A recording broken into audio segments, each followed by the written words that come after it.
নমস্কার বন্ধুরা, আমি জয়রাজ খেল গল্প পরিবারে আপনাদের স্বাগত জানাই। ভারতীয় ফুটবলের দৈন্যদশা যেন কাটতেই চলেছে না। আবারও একবার ভারতীয় ফুটবলের নিয়ামক সংস্থার যে আচরণ, তার মধ্যে কিন্তু আবারও পরিস্ফুট হলো।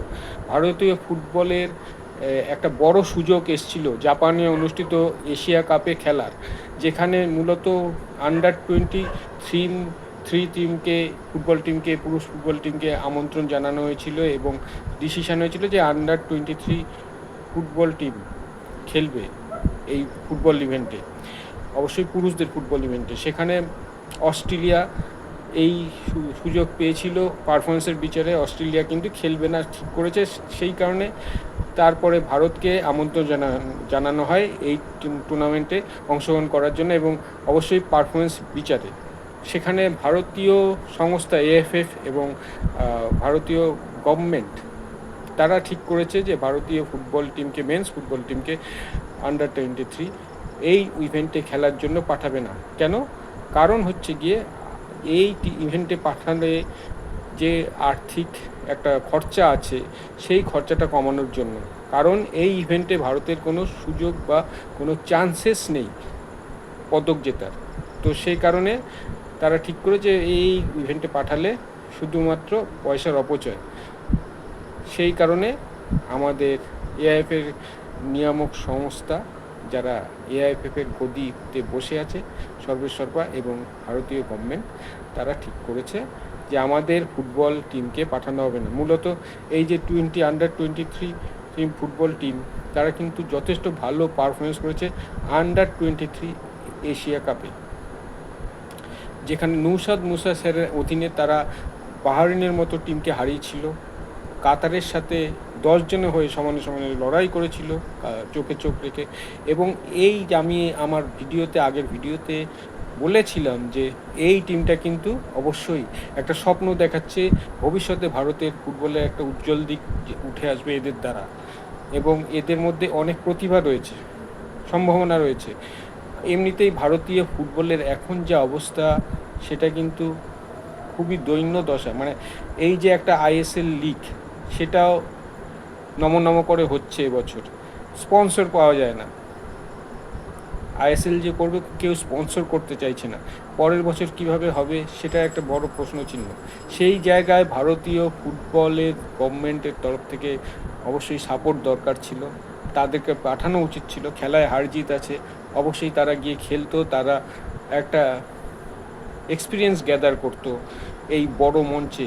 এই ছেলেগুলো গিয়ে নিজেদেরকে তুলে ধরার সুযোগ পেত, কিন্তু না, ভারতীয় গভর্নমেন্টকে কনভিন্স করার মতো আমাদের আইএফএফের যে সভাপতি, তার কোনো ইচ্ছা শক্তি দেখা গেল না, বা তাদের কর্মকর্তাদের কোনো ইচ্ছা শক্তি দেখা গেল না। তারা কি করছে? দিল্লিতে বসে এই ফুটবলের সংস্থার মানে ভালো জায়গায় বসে, এসি ঘরে বসে শুধু মজা নিচ্ছে, বিদেশ ভ্রমণ করছে।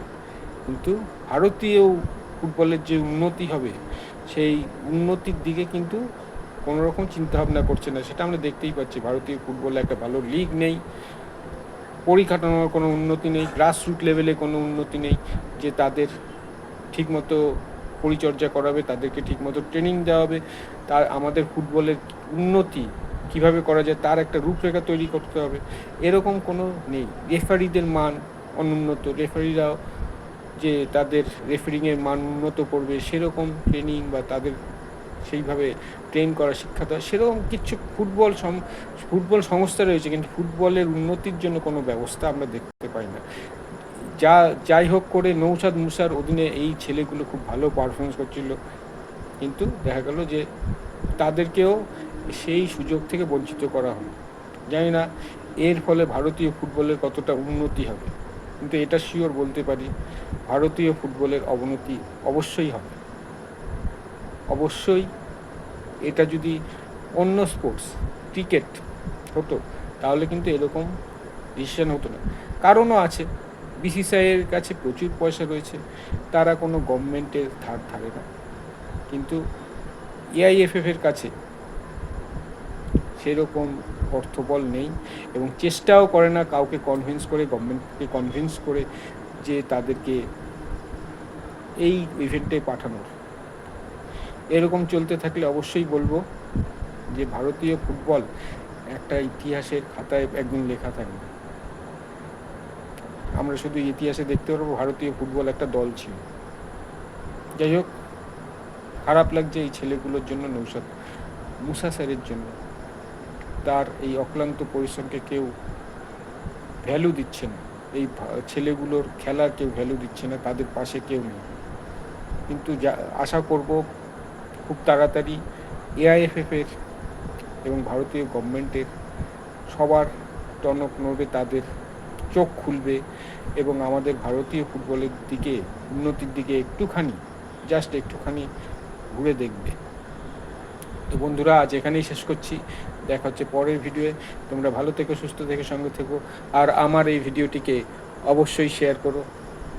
আমার পেজটিকে যারা ফেসবুক থেকে দেখছো তারা ফলো করো, আর যারা ইউটিউব থেকে দেখছো তারা সাবস্ক্রাইব করো। টাটা।